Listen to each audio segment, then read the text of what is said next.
Well, pack it in, folks. We're about to say goodbye to the Guardians of the Galaxy. This version of them, that is. But while we may never find ourselves prancing around on a desolate planet singing along to Fox on the Run with Star-Lord ever again, Marvel still has plenty of other spacefaring adventurers. So let's take a look at them and see who could become the next Guardians of the Galaxy. Now, we've already met the intergalactic police force known as the Nova Corps through the Guardians movies, but we have yet to meet any of its more famous members. The original Nova was Richard Rider, who, in a move very reminiscent of the Green Lantern, was the chosen successor of a dying Nova Corps member named Roman Day. After spending some time on Earth as the superhero known as Nova the Human Rocket, he eventually moved on to bigger cosmic adventures and ended up forming the Guardians of the Galaxy alongside Peter Quill. But there is also a second well-known Nova named Sam Alexander.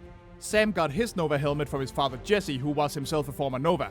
As it turns out, Jesse was actually a friend of Gamora and Rocket, who then proceeded to teach Sam how to use the Nova helmet, allowing him to become a superhero on his own. At the moment, a project featuring Richard is in development, but regardless of whether they'd settled for him or Alexander, Nova is long overdue for an MCU appearance. Captain Marvel. Now there's a name just about everyone in the superhero community has used. Before Carol Danvers, there was Mar-Vell, a Kree war hero who was left on Earth after getting into a fight with his corrupt superiors. He then took on the name of Walter Lawson, started a relationship with Carol Danvers, and became the superhero known to Earth as Captain Marvel. Now, Mar-Vell was never actually a member of the Guardians, but many of his successors were. Aside from Carol, there was Mar-Vell's daughter Firelord, who did at one point go by Captain Marvel and has been a member of the Guardians. The same thing goes for another Kree super soldier from an alternate universe named Novar, who took on the mantle before eventually rebranding himself Marvel Boy and joining the Young Avengers. Are you confused yet? Good, cause so am I. And keep in mind, I'm giving you the abridged version here. I didn't even bring up Genisville or the Skrull.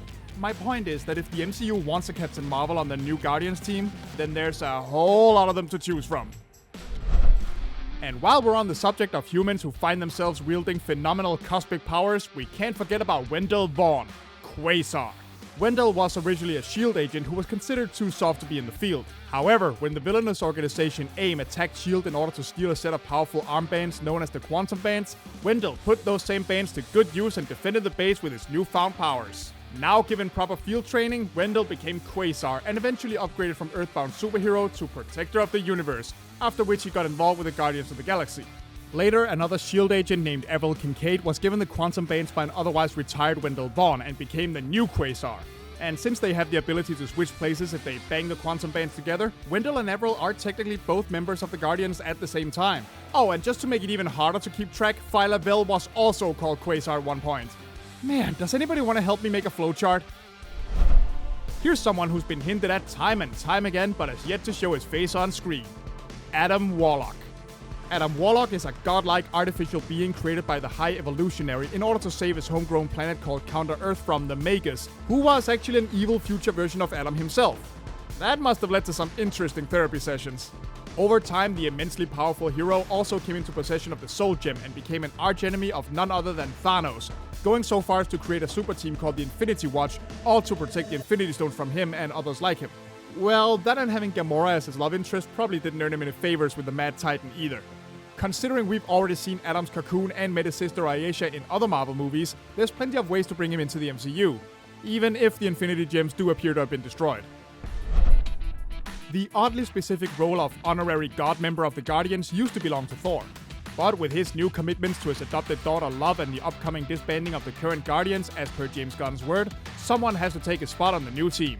And why not have it be his rival, Hercules? Once he's settled his beef with Thor in whatever movie he shows up in next on account of the whole threw a lightning bolt at my dad thing, there's no good reason Herc shouldn't get to go on some superhero adventures of his own. I mean, he's been around in the comics for a while, and he's basically an even more boisterous version of Thor. And it's not like the Olympian doesn't have any connections to the Guardians in the comics. After all, they did rescue him when he got captured by the other Greek gods who had been reborn as evil Dark Olympians, and eventually helped him exile them out of reality. That sure was nice of them. Speaking of Thor-adjacent characters, we do have a more alien potential Thunder God replacement, namely Beta Ray Bill. Belonging to a race known as Corbinites, whose homeworld was raised by longtime Thor enemy Surtur, Bill originally came to Earth in search of powerful weaponry that could help him free his homeworld. Stumbling across Thor and taking a hold of Mjolnir, the two were initially at odds, at least until Odin agreed to help Bill out since Mjolnir had proven him worthy. As a result, a new weapon was forged for him to carry, and that weapon was Stormbreaker. Bill later joined the Guardians in order to protect Gamora from the Dark Guardians, and we'll get to those guys later, don't worry. So he definitely has a connection to the team, even if an MCU adaptation would likely be quite different. Especially since at the moment both Stormbreaker and Mjolnir are in Thor and Love's possession, and I highly doubt either of them are willing to give up their weapons. But still, I do know that a lot of longtime fans would be very happy to see the old horseface on the big screen. Even the most unexpected characters can sometimes find themselves members of superhero teams. Like, say, Firelord here. Formerly a Nova Corps member named Peter Quill, Firelord became the herald of the planet-eating Galactus in exchange for knowledge of what happened to his friend Gabriel Lam, who Galactus then revealed that he had turned into another herald named Airwalker right before transforming Pyrrhus into the hothead that we know today. I would say that he should have thought this deal through a little bit more, but with a name like Pyrrhus, something like this was bound to happen sooner or later. Anyway, using the power Cosmic to become an avatar of fire and track down worlds for the big guy to eat, Firelord spent a lot of time as a villain in the Marvel Universe, until he was eventually freed from Galactus' service. He then eventually joined the Guardians of the Galaxy. That is to say, the original Guardians of the Galaxy, who were a group of freedom fighters from the 31st century. On an alternate Earth, that is. And for extra fun, these guys were first introduced in the comics back in 1968, which is a whole 6 years before the debut of the villainous Firelord from Earth 616. Yeah, comic book timelines are fun like that. For years now, Peter Quill has served as the token human everyman among his alien allies, functioning as a tether for the audience to latch onto as they travel the galaxy. So if a new team is to form, we need a new one of those. And the best candidate for that might just be Jack Flag. Jack was introduced in the 90s as a young man inspired by Captain America's example to become a superhero. When he fought back against the Superhero Registration Act during the First Civil War and was imprisoned, he then led a revolt in that same prison when it was attacked by Blastar, and eventually found himself teleported to outer space, where he then joined the Guardians of the Galaxy, since he felt he couldn't go back to Earth as a wanted man. What makes Jack a potentially interesting Star-Lord replacement is not his connection to Captain America though, or even the fact that he and Peter were on the same team at one point. It's because he hates cosmic stuff, and considers himself to be an Earthbound street-level hero who is way out of his league. He could potentially make an interesting contrast to Peter's wide-eyed sense of wonder about the universe, and maybe set up a more cynical sense of humor going forward. I would definitely love to see that. As one of the oldest alien civilizations in Marvel, the Shi'ar Empire is full of strange and colorful characters, some of which have found their way to the Guardians of the Galaxy roster at one point or another. And one of the most prominent of these is the leader of the Shi'ar Imperial Guard, Gladiator. With his flying brick power set, Gladiator is essentially the Shi'ar's take on Superman. I mean, just look at him. He looks like Clark Kent got really into punk rock in the 80s. It's even to the point where he took his name from the novel that supposedly inspired Superman to begin with. And his real name is Kalark, for Pete's sake. But this is where the similarities end. While Superman is an altruistic, all-loving superhero, Gladiator is much more of an Imperial attack dog, willing to carry out any orders given to him by the Shi'ar Empire. This includes joining the Dark Guardians in order to assassinate Gamora, who was suspected to be possessed by Thanos. Although thankfully they did eventually join forces with the regular Guardians in order to find a somewhat less murdery solution. Since we're talking about a new generation of Guardians anyway, we might as well introduce one of the members' children, like Drax's daughter, Moondragon.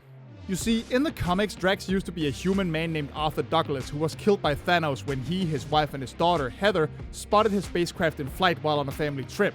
Thanos' father, the Eternal known as Mentor, didn't like this and stepped in to fix things. With the help of another Eternal named Kronos, they created a new body for Arthur and reanimated him as Drax the Destroyer, while his daughter Heather was sent to the planet Titan and trained to unlock her latent psychic powers. Seems like kind of a needlessly complicated solution to me, but what do I know? I'm not an Eternal. During this training, Heather came into contact with an entity known as the Dragon of the Moon, which then took hold inside her mind. Heather then went to Earth, where she became a member of the Avengers and was even briefly the holder of the Mind Gem. And then, much later, she became a member of the Guardians of the Galaxy along with her revived father, Drax. Being directly related to a current Guardians member, she could be a good link between the old and the new, even if her powers are practically the exact opposite of her father's. Or actually more like because of that. I do always like to see some character contrast. Every superhero needs an edgy doppelganger, and that goes for silly-looking space raccoons too. In Rocket's case, that edgier double is named Blackjack O'Hare, who goes where no ordinary rabbit would dare. Oh, oops. That's the wrong franchise. Man, if I had a nickel for every green space bunny. Hailing from Rocket's home planet Half-World, Blackjack is a badass cyborg bunny mercenary who has been Rocket's most recurring enemy/rival ever since the 1980s. Usually they end up fighting each other because Rocket is screwing up whatever shady job Blackjack has taken at the time, but in good old rival fashion, Blackjack isn't opposed to teaming up with Rocket if their goals align. To him, it's all about the paycheck. And as a character, he could definitely be fun as an even scruffier, cruder replacement for good old Rocket. By the way, did anyone else play Jazz Jackrabbit as a kid, or did I just make myself look 1,000 years old on YouTube? I did, didn't I? Aw, man. Well, at least I have 3 nickels. Okay, so this next entry is actually confirmed to be appearing in Guardians 3, but I just have to talk about it. After all, the Guardians are going to need a new mascot now that the world has moved past Baby and Team Groot, and who better to fill the role than one of the best doggies in all of Marvel? Cosmo. Continuing the proud tradition of launching cute little animals into space, Cosmo was just a regular doggy who the Soviet Union figured would make a great astronaut back in the 1960s. That is until the spacecraft managed to drift off to nowhere, which is a huge city built inside the decayed head of a decapitated Celestial. Having been mutated by cosmic rays during the trip all Fantastic Four style, Cosmo not only gained intelligence but also a slew of psychic powers, such as telekinesis, telepathy, psionic blasts. He's a regular little tail-wagging Jean Grey, this one. Oh yeah, Cosmo is male in the comics, by the way. As for Cosmo's status as a potential team mascot, we once again have a really fun potential for contrast here. Where Groot was part of the muscle of the team and spoke only a few words, Cosmo is a well-spoken telepath and often takes the role of mission control in the comics. An adorable mission control that the team would only have to pay in ear scratches and chew toys. I see this as an absolute win. Oh wow, I only barely even talked about the original team. Well, that just goes to show that Marvel Space is chock full of wacky characters that can no doubt fill the void that our beloved team will leave. Although I do kinda wonder if their musical taste is gonna take a hit. No more Hooked on a Feeling for us, I guess.